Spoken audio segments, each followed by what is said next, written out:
Hey, how you doing everybody? It's me, Scott from One Last Hand, and we're about to dive back into some more Dragon Eclipse. Last time out we were up here doing one of the Perilous Seas encounters. It's kind of the, I think it was like a Kickstarter add-on. But now we're going to go to G0. We did go and do some other things around here. We're going to go to G0 and go to the Cradle and see what we can find out from there. So let's get rid of this. We'll turn over in here to G0. I can find G's. We'll get to the front of the book. That makes the most sense.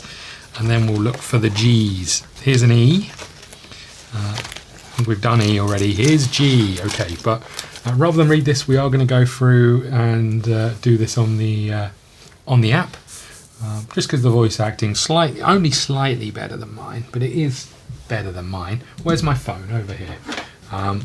Let's go and find the Dragon app.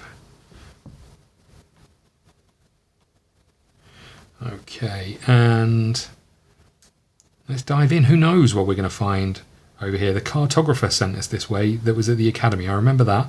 Right, G. Just to show you how this works, you find the number that you're going to. In this instance, we're going to G0. G0 was denoted on the Cradle card just over here, G0, and that's the script that we're going to be working off today. So G0, here we go. The cartographer instructed you to head east. Hold on, it's a bit quiet. The cartographer instructed you to head east of the academy, beyond the mountain range. This is where he had seen the islands floating in the clouds of fog over a lake called Llindraig. You can't stop thinking about the future of the world. You need to figure out how to close the portals and protect innocent people, but you are also increasingly concerned about yourself.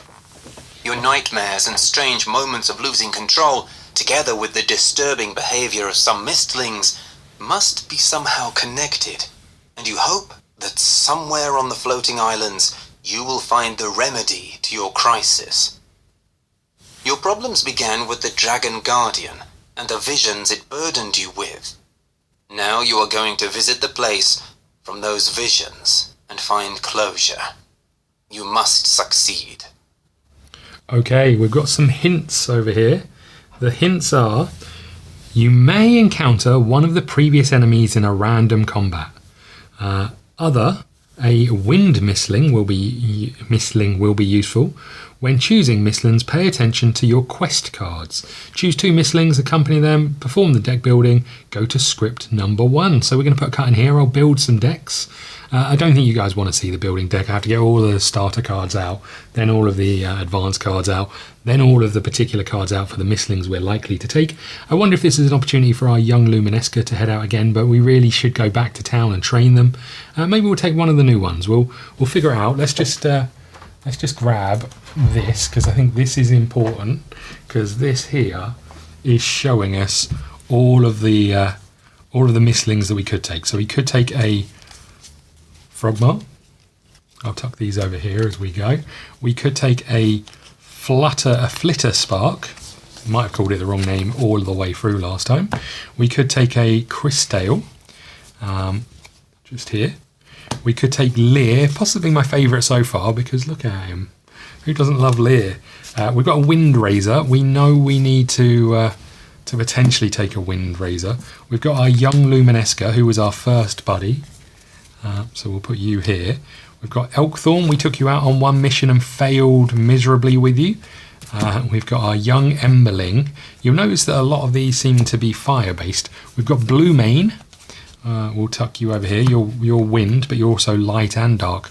And then we've got the Chrysomalon, who we fought with last time, who I'll tuck down here. So we've got some more. We've got young Aluka, which we'll put here. We need to pick one of these wind ones. We've got the Blaze Reef, who's water and fire. We've got Galomo, whose cards are all mixed up. We managed to make our Galomo Exalted last time. And we've got the Exalted Pinequeak, who used to be a Furple. Now, we're definitely going to take one of these. The question is who. So 17 health. We need to look at the quest cards. The young Akula is eager to fight, but it needs to hone its natural traits instead of trying to do everything at the same time. Each time you resolve the young Akula's action card, place 1 token on it. Each time you resolve a neutral card, discard 1 token from it. Have at least 4 tokens on it at the end of combat. If you didn't fulfill the quest at the end of the combat, discard all from this card. When you fulfill this quest, flip this card. He would level up quite significantly. Oh no, that's not the one. Hold on. He would level up to 28 from 17 and 3 damage and 3 movement. So more health, a little bit more movement. So we know what that one is. That one seems achievable. Does the blue mane? The blue mane doesn't have a level up. Now I've always thought, do we want to take these ones that don't have a quest? Because really we want to be getting stronger. Could be that this one is already, the blue mane is already as strong as it's going to get. The benefit of this is it is darkness and light as well. Okay, sorry about that. Wind Razor.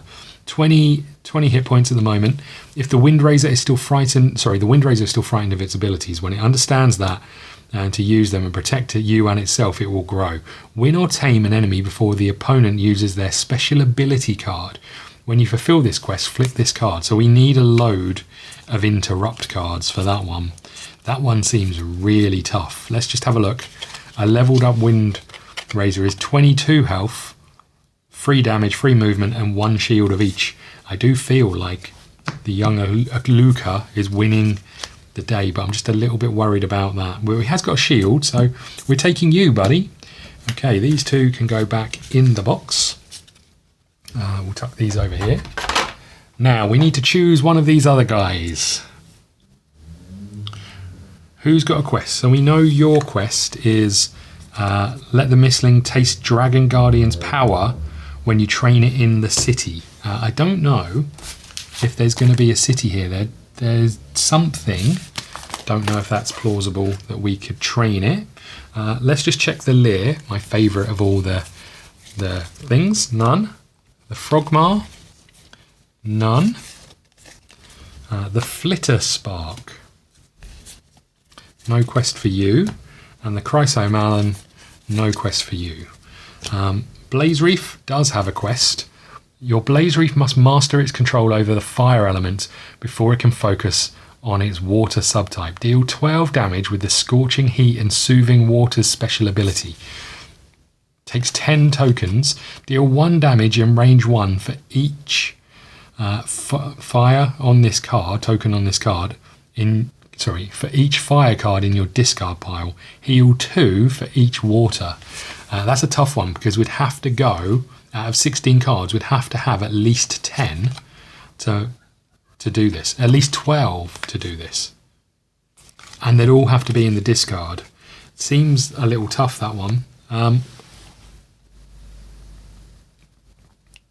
Young Luminesca, let's just check. End the combat without any damage. That feels really tough, but we did start with you. 24 health, 3 movement, 3 damage. Don't know if the upgrade is that strong, but I would like to upgrade you. We could take the Emberling, but it's such low health to begin with. I think we have to go back to the town and see if we can train the young Emberling. Do we take one of these stronger ones or do we take something with a quest? Let's just check the Crystale. No quest for you. Elkthorn does have a quest, which is attack 3 times during 1 turn. When you fulfill this quest, flip the card. I mean, that's not overly strong, but it is somewhat strong. And it's doable. I'm going to take the... Oh, do we take the Luminesca? Do we take the Luminesca or do we take one of these big beefy fire boys? I mean, the Blaze Reef also has water. You know what? Luminesca it is. So we started with him. We're going to end with him. Well, we're not near the end, I don't think, but you know the deal. He's coming with us. He's the one we want to get. leveled up. He's our buddy. Okay. And if we find out we should have taken the young Emberling here, then we're just going to be disappointed. All right? It's the way that works. Right. I'm going to do some deck building. I will be right back and we'll go from there. Okay, we are back. Our deck is built and we're ready to dive into this, I guess. We're taking our young Luminesca and we are taking our young Aluka. I'm a little bit worried about their health, 17 each. They both have a shield, which is quite nice, but a little bit worried about their starting health. Right, we go to G1. Here we go. It has been a long trek, but you are finally there. The azure surface of the lake stretches before you under billowing white clouds. Among them, you notice a row of green islands, hovering in the air, defying the laws of nature. In the heart of the floating archipelago, you spot a red crystal. You are not the only one to behold such wonders. Ida, the wandering storyteller, is with you, whether you like it or not. The brave woman decided that she couldn't miss taking part in such events and joined you as soon as she heard about your expedition. She wouldn't take no for an answer and explained to you that no power in the world could possibly stop her from seeing the land of the dragons. It would make quite a tale, wouldn't it? It probably would, but you cannot think about tales at the moment.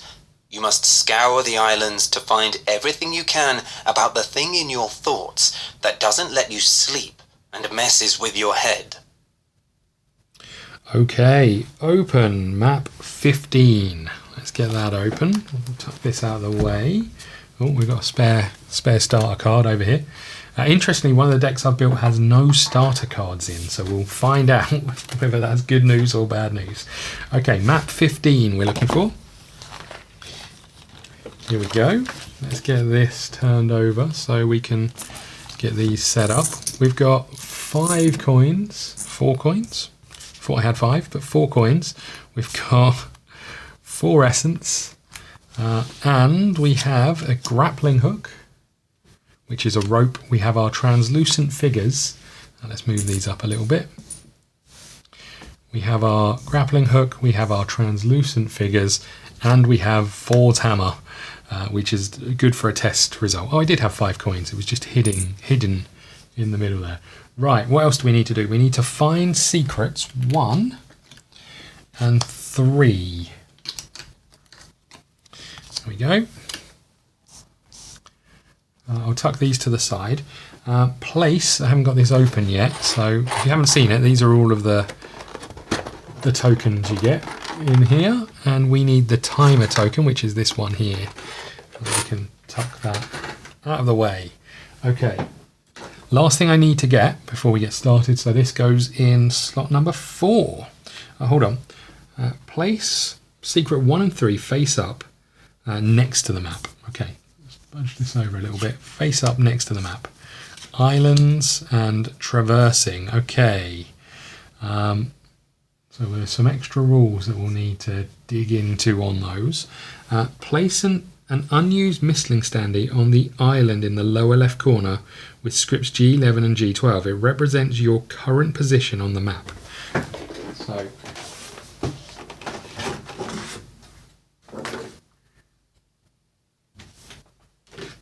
we've been using us to traverse, so we'll put us down here because it sounds like that's what we're using it for.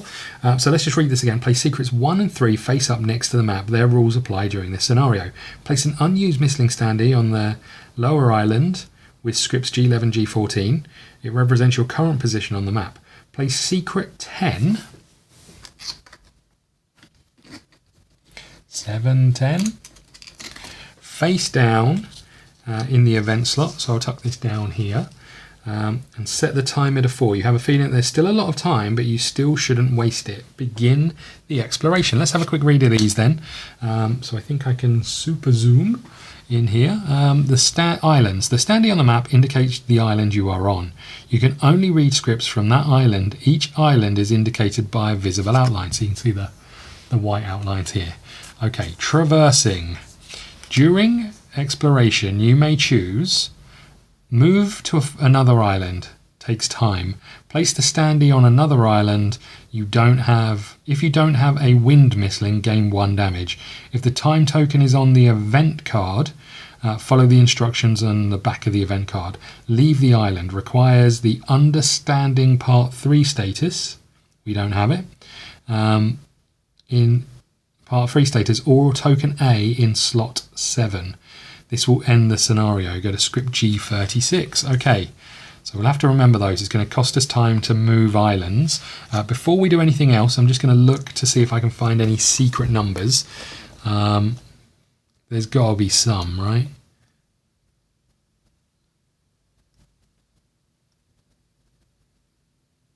Any secret numbers? There is a secret number up here. I think it says G6, but we can't get there yet. Any more for any more?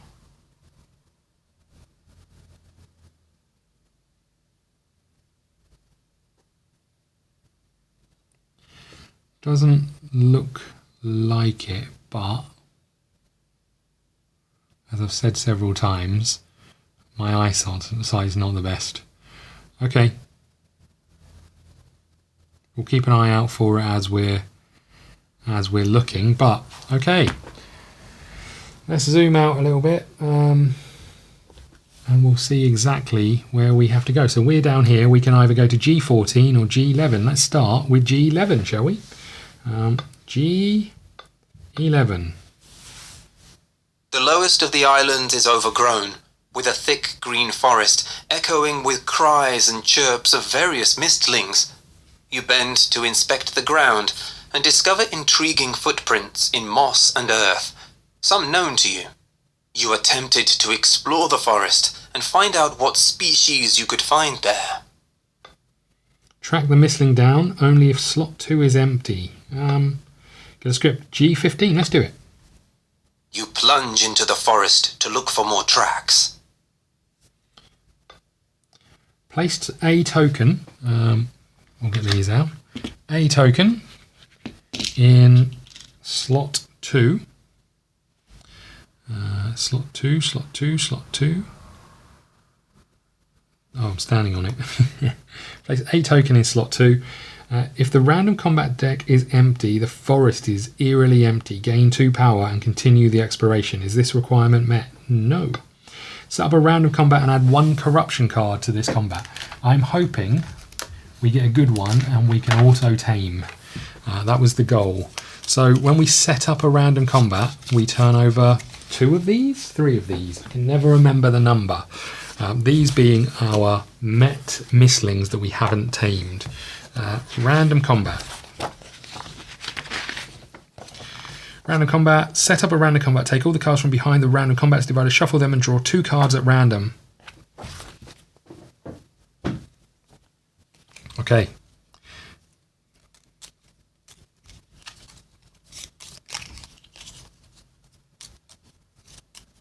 First one is a Furwing. Don't know if I care too much about a Furwing. We have already got wind, so to speak. And the next one is a Cloudine. Cloudine is also wind. Let's have a little look at their card, shall we? So Cloudine is one of the no mislings left behind. If you don't know what that is, it's one where... there we go. 50 hit points. Holy. Can I tame that one? I can. It's 50 hit points. It moves 1 and does 2 damage. Holy. Okay. And the other one was a Furwing. Yeah, so they are part of the no missling left behind category add-on, which was sort of stretch goals. As the stretch goals were going through the Kickstarter campaign, I'm just seeing if the Furwing has a quest. It doesn't look. Oh no, it does. Furwing has a quest, whereas I'm pretty sure the Cloudine will not have a quest. Let's just have a quick check. No, none for that. Oh, hold on, it's got a taming card, but no. And then it's got 3 special abilities. Drizzle, gain, so it takes a load of damage itself. Interesting. I think we might I think we might go Furwing. Because it's got a card, although 50 hit points. How much is the Furwing to tame? It's 3 versus 4. You know what? Let's go Cloudine. Why not? So we're going to take the Cloudine cards out. We're going to put this in the removed cards. We're going to put you back in the random encounter cards. Let's just zoom out so you can see that. So we're taking the Cloudine rather than the thingamajig. We can finish that. Let's just go back into it in case something else happened there. Track the Mistling, go to script G15. You plunge into... We look for them. Is this requirement met? No, it's not. Set up a round of combat, add this card. So we need to do the adding this to our encyclopedia. If I know the alphabet. E, F. Where's the Furwing? Back this way. Furple. Furwing, there we go. We can tuck you back in there. Okay, so we need this. Let's just zoom out on this and get this sorted. We'll tuck you out of the way for a second. So this is going in.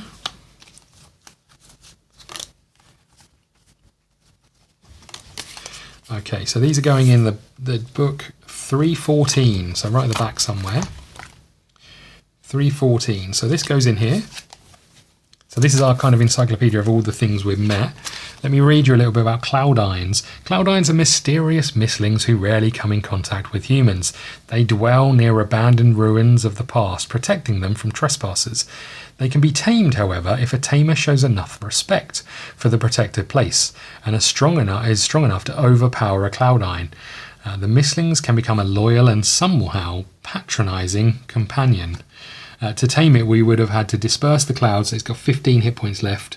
End your turn in a certain space. End another turn in a certain space. End another turn in a certain space. I like that. That's pretty cool. That might have been fairly straightforward to do because they only move one. We might have been able to disappear from them, but we will never find out. Right, the other thing that happens from here is this card, which was their special ability card, goes in the removed, and then all of these cards, we won't go through them now, go in the party deck. So we can now choose the Cloudine whenever we're ready. Interestingly, I'm just going to check this one last time. I don't think we lost time for that. The lowest... track the Mistling, go to G15. You plunge into the forest. This isn't met. Complete the combat. We don't lose time. Perfect. That is exactly what we wanted. Let's go back to G11. The lowest of the islands is... Okay, we can explore the forest or we can leave. Let's explore the forest. We do lose some time. Go to script G18. I should be showing you these if we come across them. You enter the forest on the low island. Okay, good. I was expecting more. Perform the test. At the end of the test, for each misfortune, eyeballs, each mistling gains 1 damage. The forest is teeming with energy. Gain 1 power. That's 5 or less. Continue the exploration. 6 to 7, your mistling reaches a spot of power. Gain 2 power. Continue the exploration. 8 or 9, wrong direction. You are only wasting time. Continue the exploration. 10, your mistling is caught a scent. Gain 2 power and go to script G32. I needed to get rid of these, right? These can go over in this. Okay, so we're going for a 10, but a 6 or 7 would be fine. Let's get our item cards and let's start turning these over, shall we? Let's super zoom. We have a 1. Let's zoom out a little bit because you can't actually see what we've got. So we've got a 1. We have a 7 plus 2 eyeballs. 7 is a good result, but I'd really like that 10. Let's do this one. So that's an 8, which is a bad result. Let's do this one, which is a 9, which is still a bad result. We do have a thing over here. I'm just going to reread this. So at the end of the test, for each pair of eyeballs, you take 1 damage. Each mistling takes 1 damage. I am going to turn over one more card. So 6, 7, 8, 9. We need 10. We got another eyeball. I'm going to use our smashing hammer, which discards all of these except this one. So these all go away because they've got eyeballs on them. The hammer is discard all drawn cards with misfortune on. So they all go away. We're starting again. This gets shuffled back into the deck, the misfortune coin. Okay, we have 2 points. We have another 6. So we're at 8. I'm going to turn one more over. It's a 3. We fail miserably. You lost your way in the thorny bushes. I don't think I've got anything I can do. I don't. And take 1 fatigue. I was being greedy. Continue the exploration. Okay, we lost our way. I'd really like to do that again. The lowest of the islands is over. Hold on, we also need to take 1 damage each, right? That was rough, because we got 2 eyeballs. These all go away. This gets shuffled back in the deck. Do we go back to the forest? I don't know if that's wise. I'd like to. Let's go to G14. Okay. You look up and have to suppress a sudden wave of dizziness. The treetops seem to be touching the sky.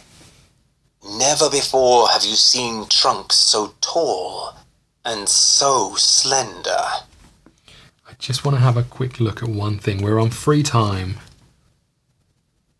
Is that a number? I need a magnifying glass to know if that's a number. Bear with me, I'm going to use my phone. I can't tell.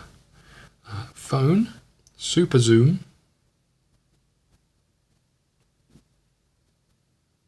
I think it's just grass, but it could be G17 or 12. It's got to be grass, right?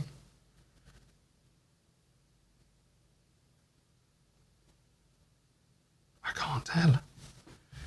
I mean, it looks different to everything else that's on here, but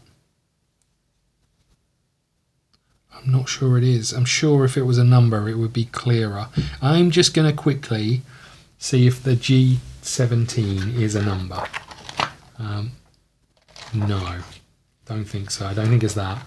And G12? No. Neither of them seem to be relevant to this.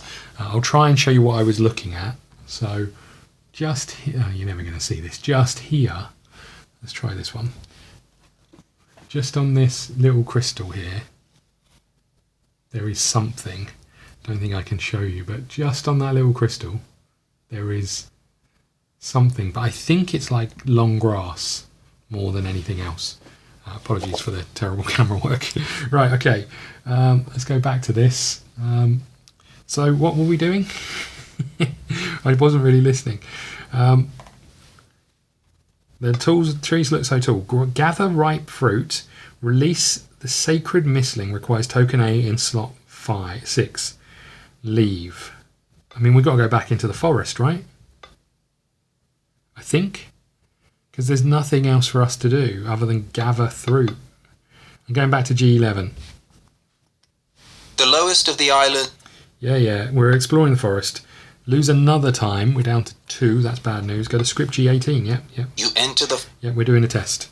I've got some bad news. There's not a lot of cards in here that's going to help me. Any result is good. We've got 1 and an eyeball. We have a 7. That's good enough. We've got 2 of these, so we take 1 damage each. Not good considering we brought our weakest.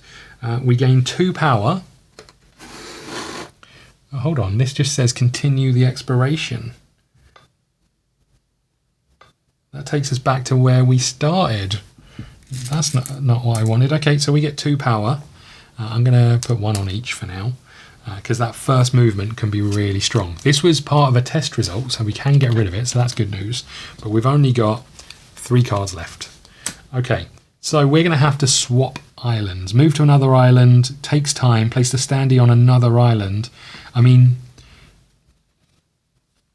let's go here, see if we can learn anything. So if you have a mistling, you gain 1. If a wind mistling, you don't take damage, otherwise you would. We move this down by 1, and we're going to look at G11. No, G25. Nothing to do with G11. Let's have a look. The surface of the ground is torn and shredded from enormous talons.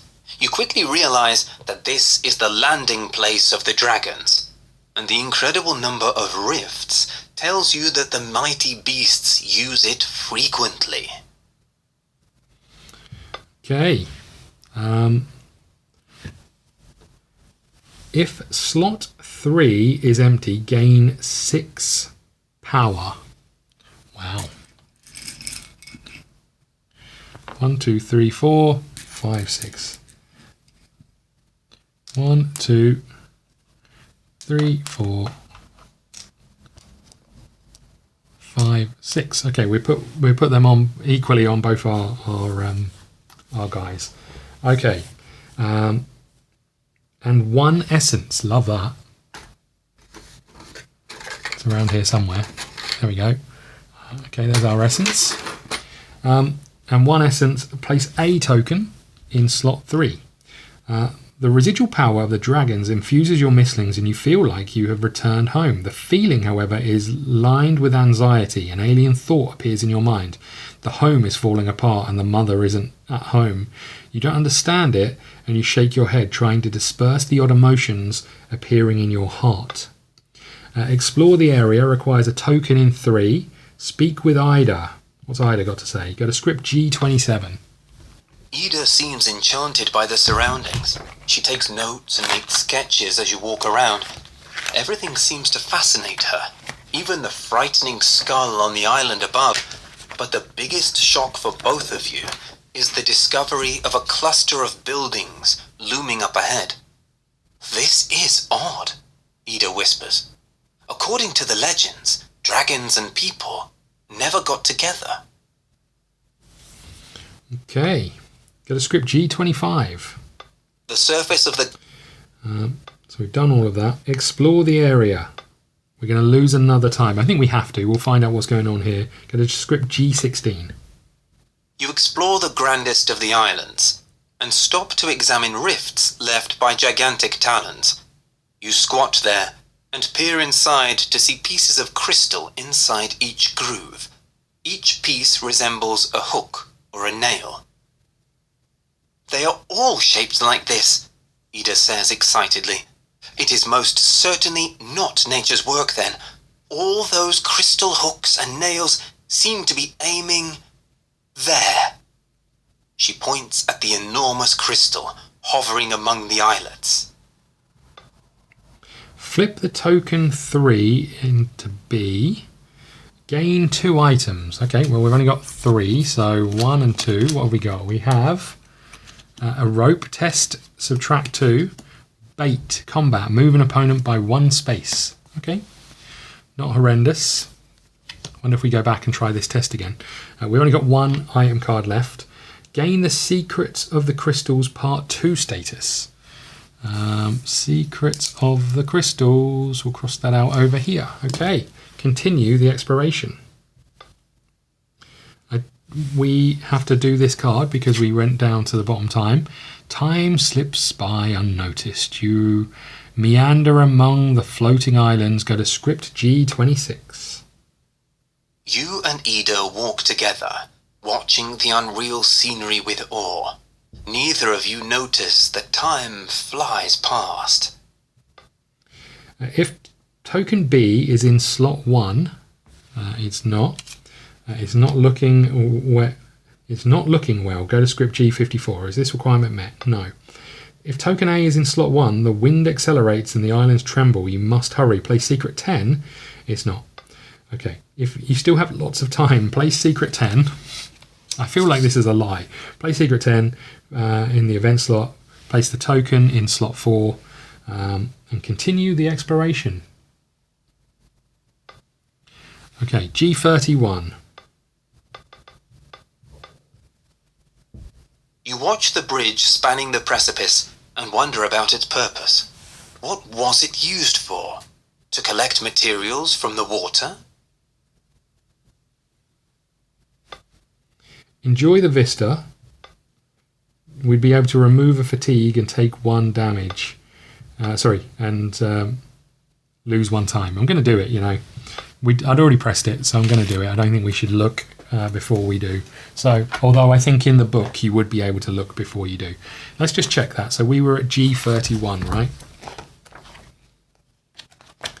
G31. Yeah, so you'd be able to see the results before you did it, but we didn't do that in the app, so fine. G31, we'll go back there again. Let's just see if there's anything else. Follow the tracks requires a token in slot 5. There isn't 4. There isn't one. We leave. Okay, we can go here, which has got a giant skull, but it's also got that secret number. Let's do that. G19. Oh, hold on. The inside of the dragon's skull... Hold on. We need to lose one time, but we've got wins, so we don't need to do that. Okay, G19. Let's try that again. The inside of the dragon's skull reflects eerie light coming from eggshells lying on the ground. The space within the skull is surprisingly comfortable and warm. Someone is taking good care of it, it seems. Apart from the broken shells, you also spot some ground powder here and there. Okay, that was the art that's matching this. And I think they're doing coke. I'm not 100% sure, but thoroughly examine the skull interior. Examine the skull itself. Let your young Gaeodon explore the skull. We don't have one. Thoroughly examine the interior. We'd lose one time. Let's do it. You pick up a pinch of the powder and smear it on your hand. Could it be what is left of the eggshells? You gaze around and also notice human footprints leading to and from the grandest island. Oh, so you have noticed the powder too? Ida speaks up. I saw it someplace else, near that strange bridge over the precipice. If slot 4 is empty, place a token in slot 4.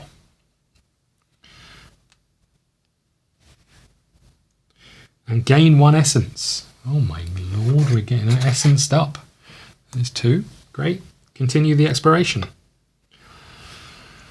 Okay, was there anything at G19? I'm just going to check. I think it was that we could examine the skull itself. I'm going to leave. I'm going to go to G6. You discover some ancient remains and show them to Ida. They resemble bones and teeth, mostly teeth. Oh, here is the horn of an elk thorn, Ida notices. What a dreadful place. It seems that a lot of creatures died here. Or maybe they were buried here? She flinches suddenly. And this filthy thing reminds me of grave wax. You, however, notice that the remains subtly radiate the power of elements. Could that be the doing of the crystal? Gain the secrets of the crystal, part 3. Okay, continue the exploration. Do we want to examine... I'm going to go back to G19 and just see. Actually, I'll look in the book. G19. Thoroughly examine the skull interior and exterior. Both lose time. I don't think I've got time to lose. I'm going to guess I can go here from here. But let's go to G13. So we lose 1 time. And we go to G13. If the time token is on the event card, follow the instructions on the back of the event card. So we have to do this now. If the time token go to G26. I wonder if I missed something when I was doing this before. You and Ida walk together. Yep, we know. If token B is in slot 1, it's not looking well. If token A is in slot 1, the wind accelerates. That's not one either. You still have lots of time. Place secret 10 down, face down, and do the thing. Doesn't tell us to put any of the tokens in those spaces, so apparently we're able just to kind of explore. So I'm going back here. Let's pretend I didn't do that. We're going to G19. The inside of the dragon's skull reflects eerie light coming from eggshells lying on the ground. Okay. Thoroughly examine the skull itself. The skull is definitely real, and it must have belonged to a dragon. It is half buried in the ground, which suggests it has been here for centuries, but for some reason it hasn't aged at all and still looks tough and sturdy. I bet it's been here since the cataclysm, Ida says, and frowns. She runs her hand down the smooth surface of the giant skull and looks at a heap of dry moss and withered weeds a few steps away. Look, someone cleans it regularly. Why would they do that? Continue the exploration. We didn't get any knowledge from that whatsoever. Okay, so we've already spent our time to go over here. Just when we found out that we wouldn't have lost time, I'd have done this anyway. So let's assume that we did that before we jumped over. We've now done our time here. So G13. If slot 5 is empty, go to script G47. It is. Is it? Where's slot 5? Yeah, just up here. Awed by the exterior splendor of the monastery. You Hold are on, surprised? Hold on. If slot 5 is empty, go to G47. Is this requirement met? Yes. Yes, it is. You tell Ida to stay behind, and you walk up a path toward the building. There you see an elderly lady expecting you. She is wearing basic, almost primitive clothes, and leaning on a cane. "Greetings, Arrival," she says, with a weird accent. "Will you come inside, please?" Well, why not? And the moment you step inside, the woman shouts, "Get him!" and a hulking Glarexus appears behind you, imbued with the light element. It is ready to fight. "You'd better surrender," the woman says.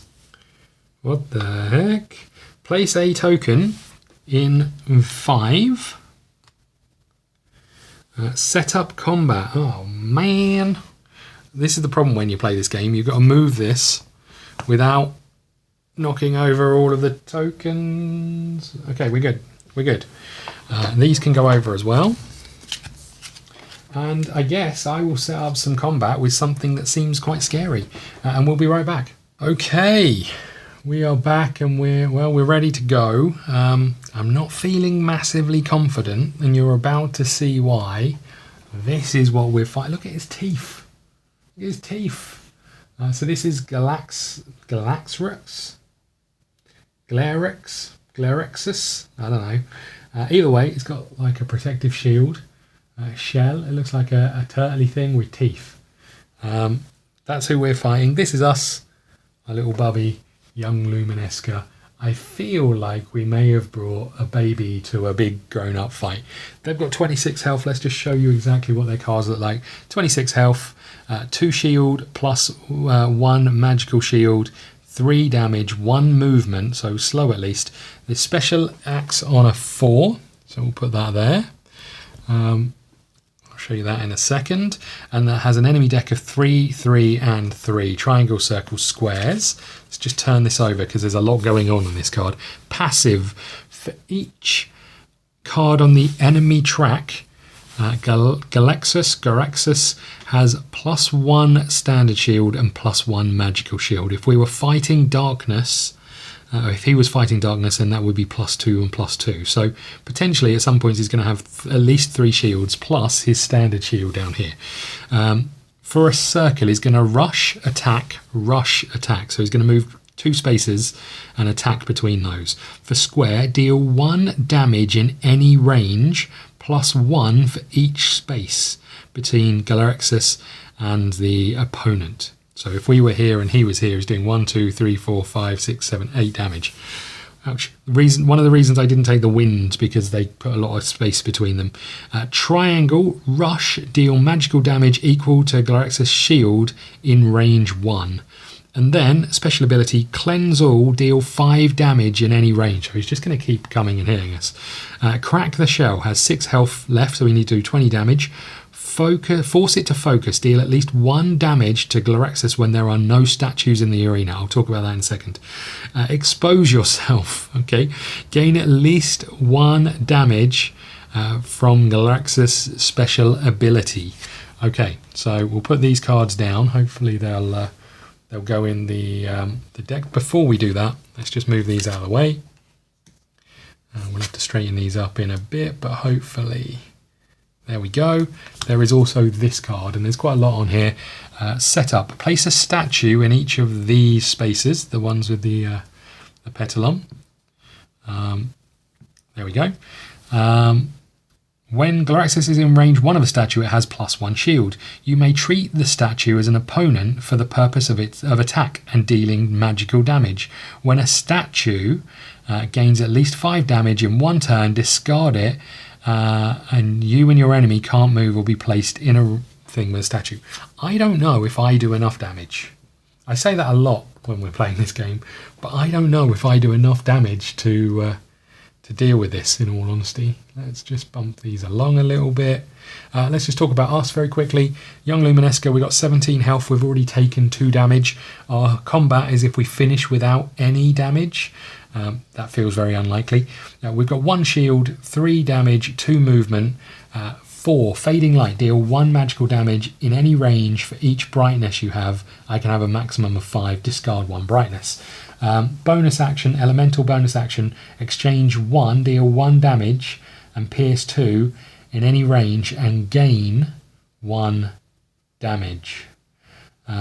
We might have been better off with the young Aluka because at least it does a fair amount of damage. It's got some pretty good damage cards in there. Okay, so you're going here at the top. And we are going here. There was a special event, so modifiers. If you have Secrets of the Crystal 4, we could have searched for 5. We don't have that. So let's turn this over. A triangle is happening first. You can see the timer over here on 4. And we have Smart Approach. We have Bask in Sunrays. We have Malleable Light, and we have Brilliance. I'll read those to you in a second. Is there anything else we need to do? I don't think so. Smart Approach, move. Place 1 card from your discard on top of your deck. Really good. We don't have any cards we want to use. Bask in Sunrays, discard the top 3 cards of your deck. Gain 1 brightness for each light card. Discard the... brightness for each card. Discard this way. Gain 1 for each neutral card. I've been putting the brightness on the map. I don't think I need to do that. Oh, maybe I haven't been doing it. Malleable Light. Choose and resolve 2 different effects. Attack, next action. Deal 3 magical damage in any range. Gain 3 power. You or your allies cleanse 2. The statues are when it takes 5 damage in any one turn. So we could get rid of one of these statues straight away.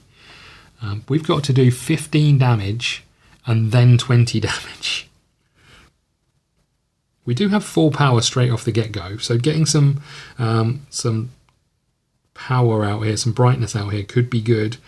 I don't know if I finished reading this. So for each card I discard which has a light on, we get 1 brightness. And for each card we discard with a neutral, we get 1 power. And then Brilliance. Gain 1 brightness, you may spend 2 power to gain an additional brightness. Move, deal 2 damage in range 2. What's he doing? So he's doing a triangle, which is rush, deal damage equal to his shield in range of 1. His shield is 2. So I probably want to be out of the way when he comes to do that.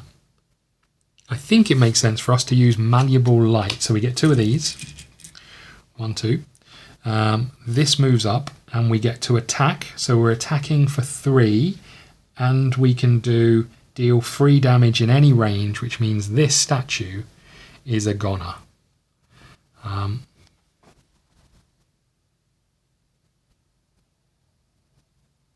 Oh, actually, I can just show you this as well very quickly. These are the statues. They look very much like what was the game? Holy Grail, Tainted Grail. That was the one. But they look pretty cool, and that one's a goner. Love that. Okay, then I'm going to spend 1 of these to move. I think I can move 2 spaces. So I was here, 1, 2. He's still going to be in range. Let's go this way. Yeah, that's the best place for us. We can turn over this card. I say it's the best place for us. We didn't do any damage in the first turn, and he is going to have a load of he's going to have a load of cards that are going to do damage to us from here, and he's going to get stronger because of this. So triangle, rush is moving 1. Deal 1 damage in any range for each space between you and the opponent. Oh, okay. If I'd have read that, I'd have gone here. In fact, I'd have gone here, and he would have moved there. Okay. Deal 1 damage in any range. Hold on, I've read the wrong one. Start that again. So we were here. He is doing a triangle, which is deal 1 damage any range for each space between us. +1 for each space between us. So he's going to hit us either way, so I may as well stand here and take 1 damage, right? I don't have a magical shield, unfortunately. We take another 1 damage. There we go. Is that the best I can do with that? Oh, he did a triangle. I was reading the wrong one again. He did a, for goodness sake. He was doing a triangle. Hold on, let's take that back. He was doing a triangle, which is the bottom one. Rush. Deal damage equal to his shield in range 1. So we do want to be here. He's going to move here. We'll put him here. He's going to move here, and actually, let's put him here. They're both the same distance away. I just wondered if there was a benefit from putting him on one of these petal spaces. So triangle is rush, deal damage equal to his shield in range 1. We are not in range 1, but his shield would have been 1 + 2. So his shield would have been 3 at that point in time. This is what I'm saying. I don't think we can do this kind of damage.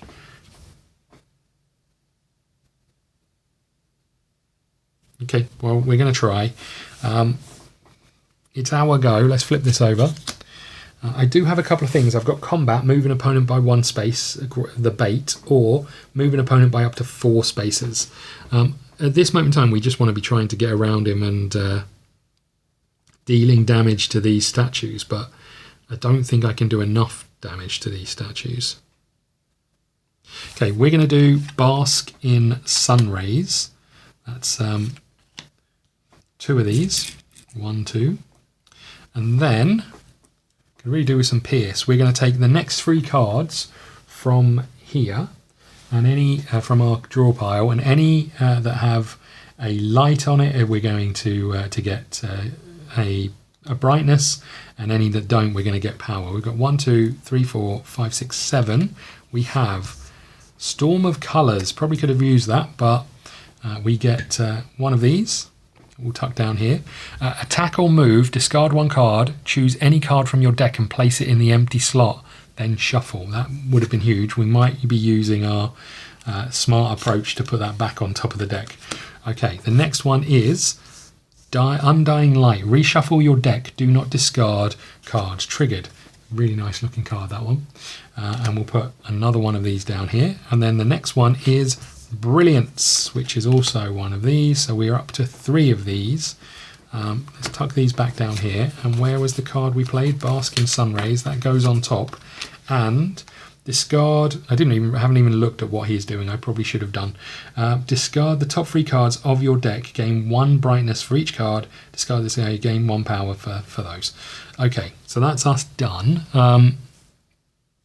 His action is deal 1 damage in any range +1 for each space between us. So if I stand here, he's going to do 2. If I stand here, he's going to do 1.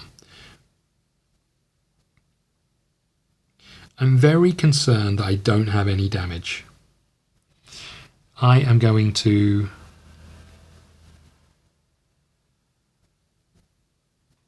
stay where I am. I'm going to stay where I am. We're going to take the same damage. I could move here, take 1 less, but I think it's fine. Hold on, was I meant to take damage from the last one? No, he wasn't in range, right? Okay, we're going to take 1. So we're going to stay where we are. So that's us done. I can move these up. Do I want to do any of these before I get the chance to do anything else? No, but I can do damage to this next time if I get an attack card, which I don't have. I don't have any attack cards. That's really rough. Hold on, I can do this. This might work for us. Okay, this moves up. This goes here. It's a square card. He is going to deal 1 damage in any range, plus 1 for each space between us. We take 2 damage. Just don't see how this is plausible. Right, okay. That's him done. He's doing a circle next, which is rush, attack, rush, rush. Okay.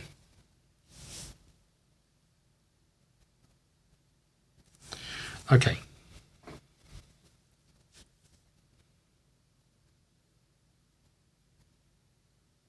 His attack is 3. We do have 1 shield.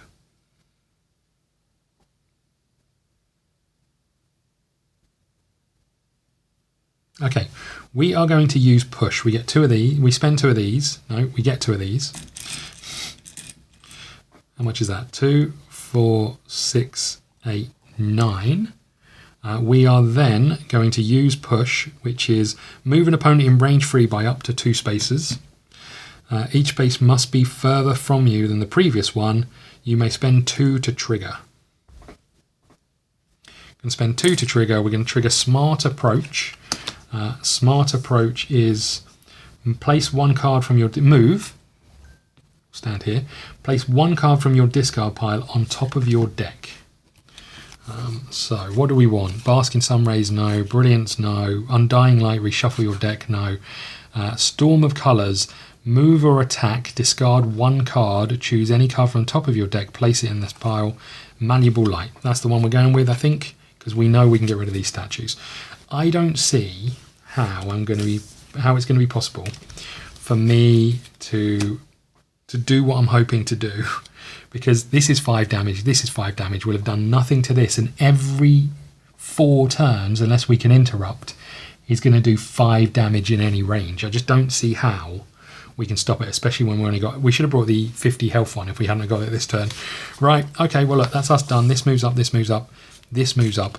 Let's just have a think. Do I want to spend these? No, I don't. So we know what that is. That's Malleable Light. And the next one is Light Vortex. Gain 1 brightness. You may spend 2 power to gain an additional brightness. Attack in range 5. Gain 1 brightness if we're fighting darkness. Sorry, attack in range 2. Okay, that's us done. This moves up, this moves up, this goes here. It's a circle. Circle is rush, attack, rush, attack. We're not standing there, mate. But his next one's a triangle. Deal 1 damage equal to his shield.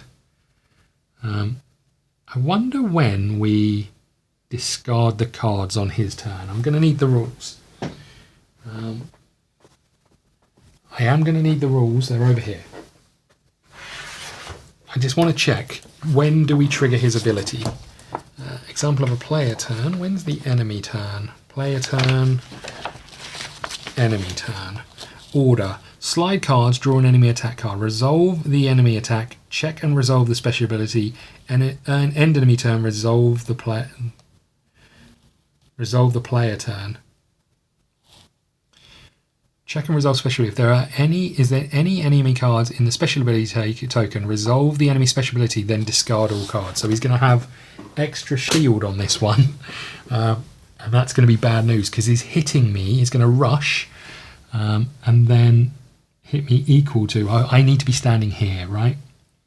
Because he's going to rush and then deal damage equal to his shield in range 1. So I have to be standing here. Let's have a look at our cards.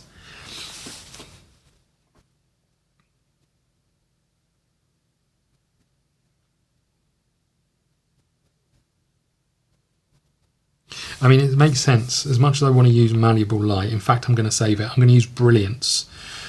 Gain 1 of these. Hold on. 2, 4, 6, 7. I'm going to spend 1 of these to move. Then I'm going to gain 3 of these. 1, 2, and 3. I'm going to use Brilliance. Gain 1 token. You may spend 2 to gain another token. I'm going to do that, I think. We're up to maximum.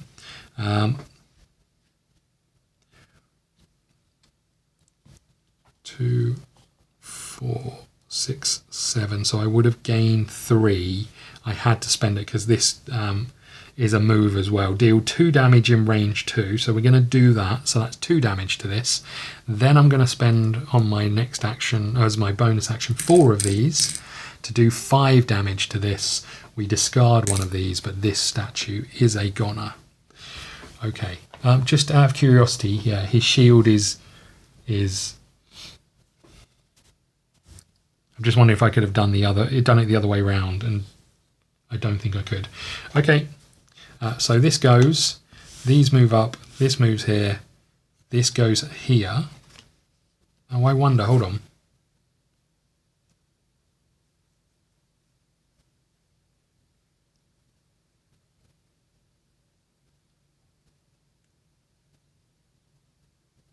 Okay, this is the best I can do.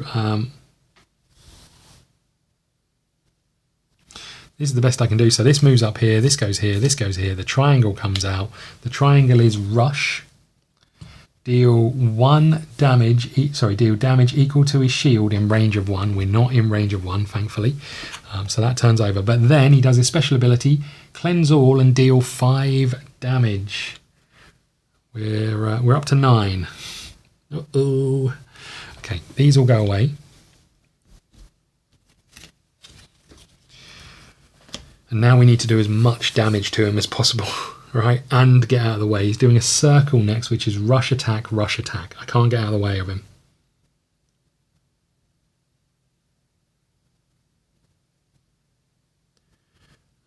I can push him by 1.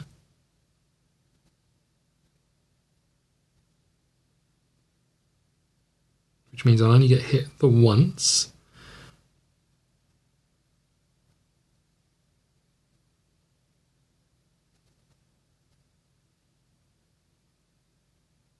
Got a couple of heal cards here. I'm not sure they're most useful right now. I just need to check something actually. The card that I used to get that card to the top of the deck, can't remember what it's called, Smart Approach. Yeah, it's not discard, I can keep it, fine. What the hell are we going to do?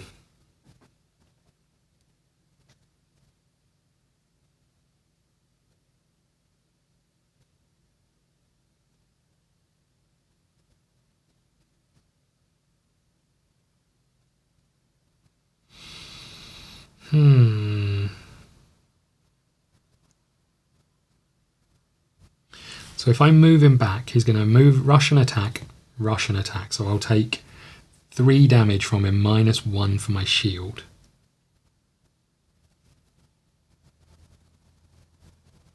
And that might be the best I can do.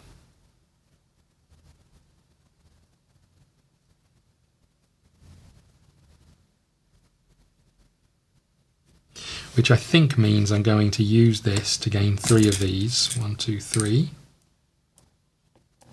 Oops, what was that doing in there? 3 of these. So I'm up to 6. I can heal 2.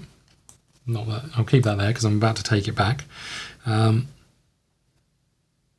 going to use my bait to move an opponent by 1 space.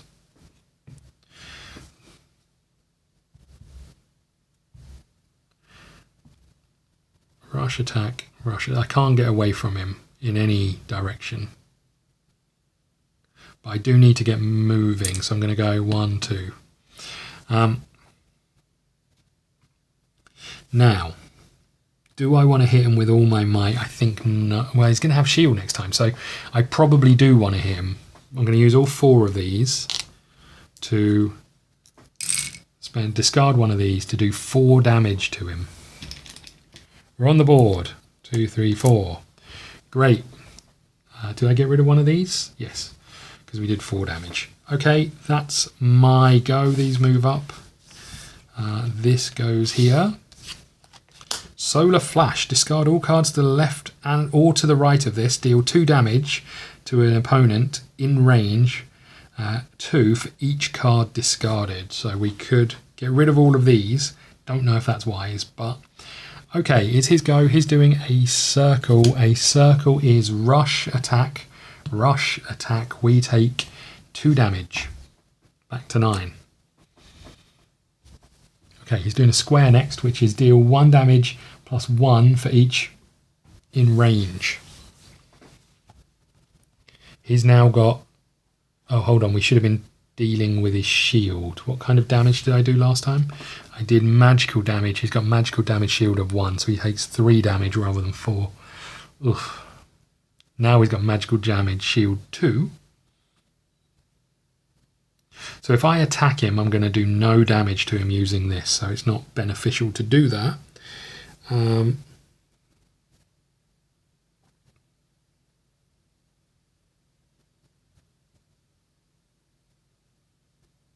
I want to be standing next to him. Well, I don't really want to, but you know what I mean.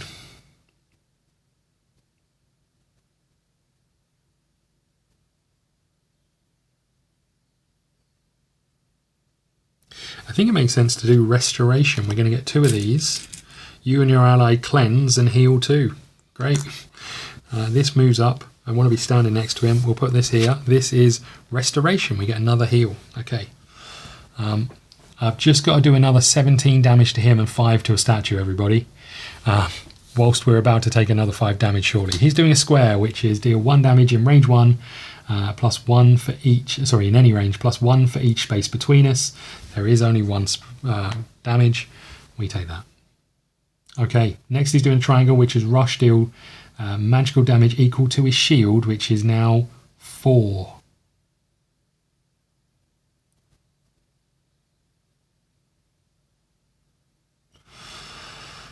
Okay. I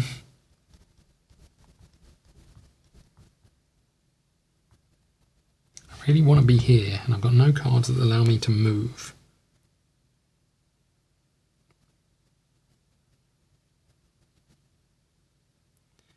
What is he doing to me?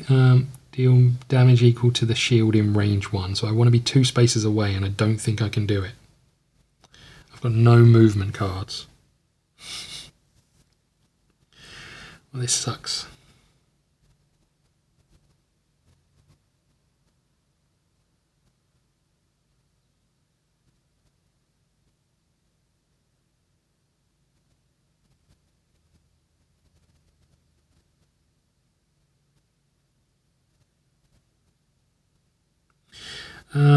Nothing that moves for us. This is painful. I guess I could prepare.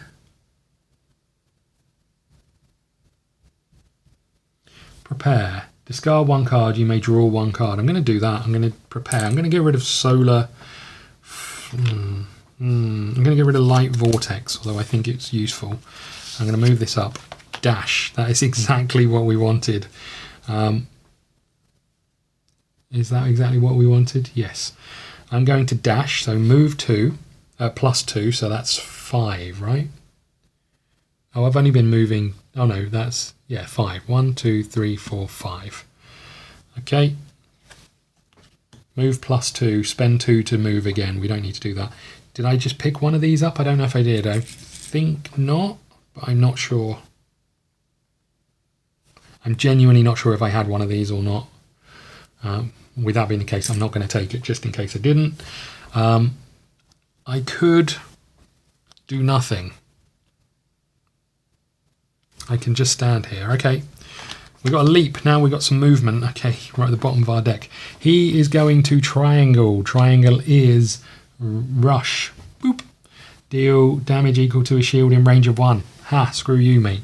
Next up, he's doing a square, which is deal damage in any range for each space between us. Okay, so we're going to do malleable light. We get 3 of these. We do an attack of 3 damage, plus we deal 3 damage in any range. This statue is a goner, and that's that card done. Now,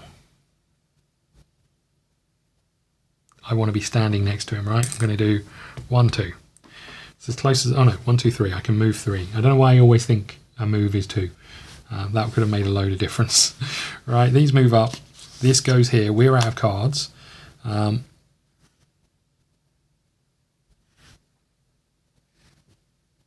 Okay, this is pretty good. I don't know if we want to use it right now, but it's pretty good. Okay, so it's his go. These move up. We know that he's got this card in here as well. So he's doing a square.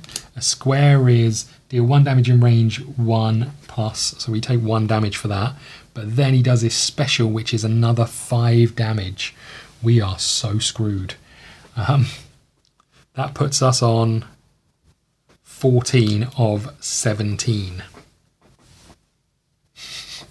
Next up, he's doing a circle. A circle is rush attack, rush attack. Ugh. Why are you like this?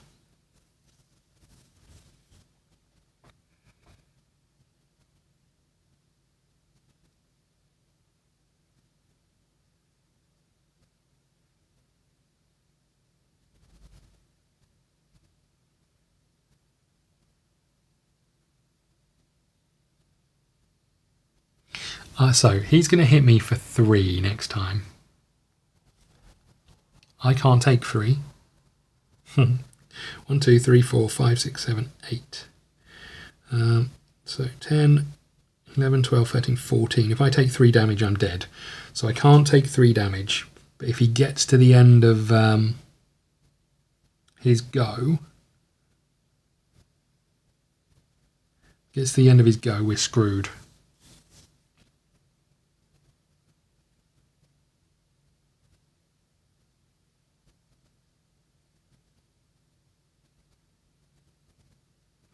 So I have to use restoration, which is 2 of these.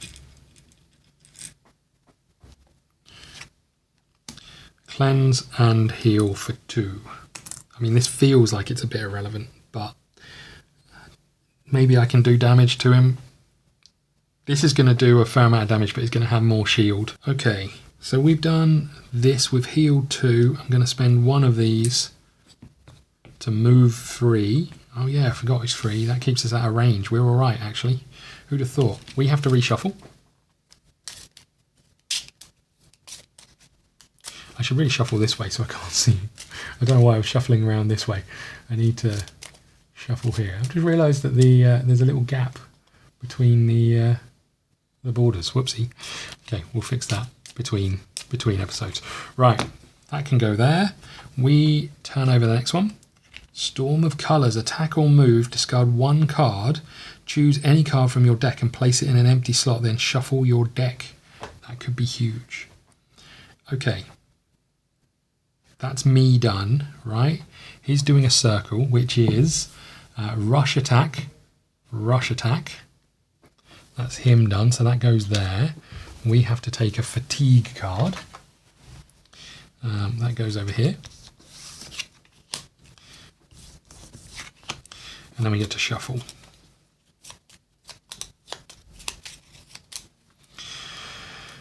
Okay, next up he's doing a triangle. Triangle is equal to his shield. Deal magical damage equals to his shield in range 1. So we want to be out of range of him.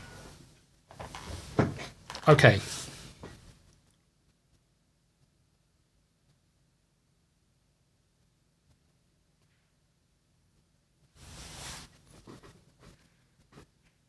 Now I don't think we've got any choice but to do Solar Flash here. Solar Flash is discard all cards to the left and right of this. Deal 2 damage in range 2 for each card discarded. So that's 6 damage, right? So they go there. That goes on top. We do 6 damage minus 2. So we only do 4 damage. Better than nothing. Oops, 1, 2, 3, 4. So he's up to 7. Okay. Look at this. We've got a completely empty track. Do we want to do anything else? So he is going to rush attack. Rush, deal damage equal to his shield. His shield is 4 for 4 when he does that. So we're going to have to move. So we spend 1 of these to...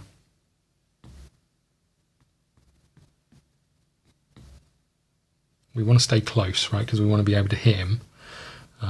So that's fine. And we also don't want to be too far away from the other one. So we get Undying Light. We get Smart Approach. We get Push. And we get Malleable Light again. Okay, it's his go. He is moving here. We need to heal before we take another 5 damage. So he's moved and he is dealing magical damage in range 1 next to his shield, up to his shield. He hasn't, we're not in range 1. Okay. Next up he's doing square, which is 1 damage for each space between us. So I need to be standing next to him. He's now got 3 shield.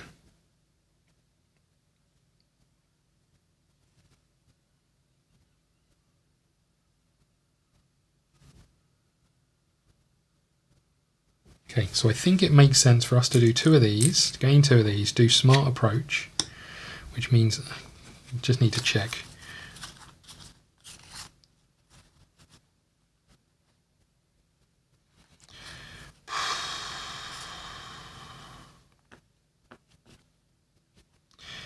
Okay, I'm going to put Aegis of Light at the top.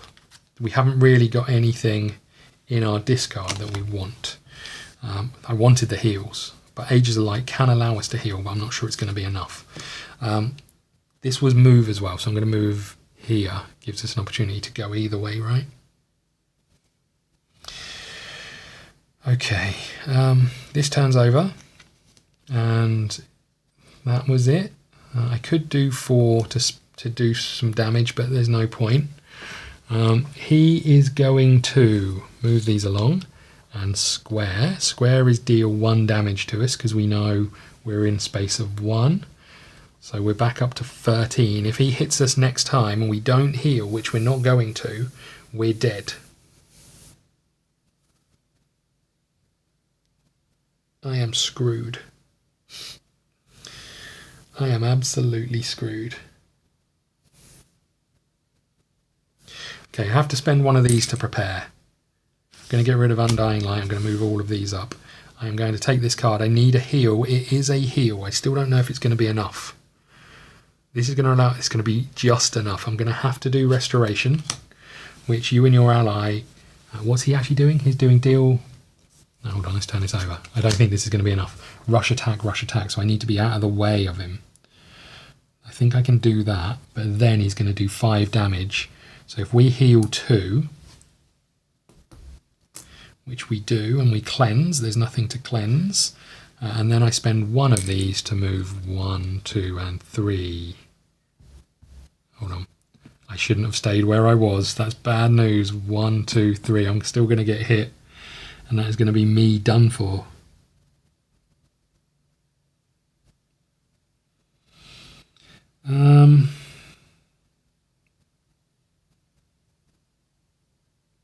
Okay, so I have to heal, otherwise I take 5 damage, which is, if I just put these back here for now.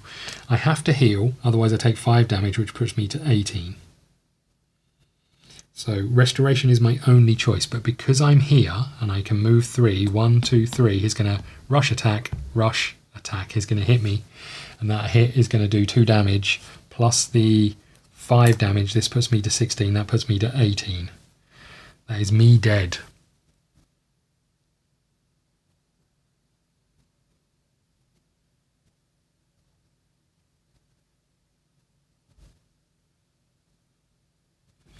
Nothing I can do, I don't think. I maybe should have just gone for the kill rather than trying to do the taming thing, but I don't think there's anything I can do. Because even if I had these back here and I pushed him away 3, he's not going to hit me that turn, but then he's going to do 5 damage, which puts me over where I need to be anyway. I've got nothing I can do.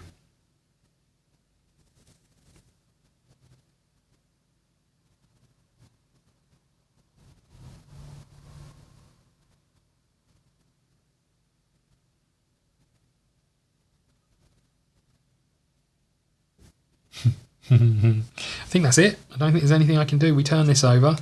This is brilliant. It's his go. This moves up here. I really needed an interrupt card. He is going to move, attack, move, attack. He does 3 damage to me minus 1, so he does 2 damage to me. And then, because he's done this, he hits me for another 5. That puts me on well over where I needed to be. Oh, I would have healed 2 of these. He then does Another 5, which puts me on 18, which is 1 over my health. I am dead. We are done. If you lose, go to script G60. Well, that is disappointing. G60, what have we got? G60. The defeat against Glarexus has severe consequences. You are apprehended and locked in a cell, and your mistlings are chased away. Time passes slowly, yet after a few hours of bitter meditation, the elderly woman comes to visit. She is accompanied by a few armed monks, and your mistlings. You expect the worst, but she says, "You are free to go." Seeing your confusion, she adds, "My mission was to stop the arrival, radiating the dragon essence," she announces. "And that I did. After our fight, I set your mistlings free, but despite that, they returned and tried to get to you many times. You have a strong bond with your creatures, stranger. I admire it. And I don't think the dragons would want me to stop someone who takes such good care of their mistlings. I apologize for my hostile attitude. Should you want to, I am ready to answer your questions." She bites her lip and clears her throat and adds, "You could actually be the right person to help us. Our crystal is malfunctioning, and we are afraid our island may collapse into the lake any day now. Please, help us fix it. In return, I will reveal the secret of the dragon soul trapped in you." She notices your astonished expression and adds, "Yes, the thing that has been bothering you for so long is the soul of a dragon. Your aura emanates the dragon's power. It is possible to get free from it, but such a secret has a price." You tell her that you must think about it and leave to search for Ida. You find her nearby. She said she was plotting how to get you out. Well, you could have plotted a little bit quicker, Ida. Okay, each mistling that took part in the combat heals up to half, rounded down. Gain 1 fatigue. Okay. Add the Glarexus, still don't know, Glarexus, who knows, card to the encyclopedia. We can do that. This is card number 105. Let's just show you the overview. 105 down here. That goes in there. Okay. Add its card to the random combats.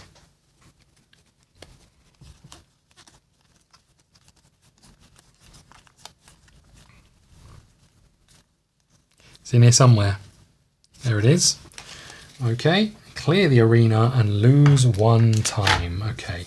I will do that, and we'll be back next time to pick this up. A disappointing defeat to the evil lady, who then said, "Sorry, my mistake.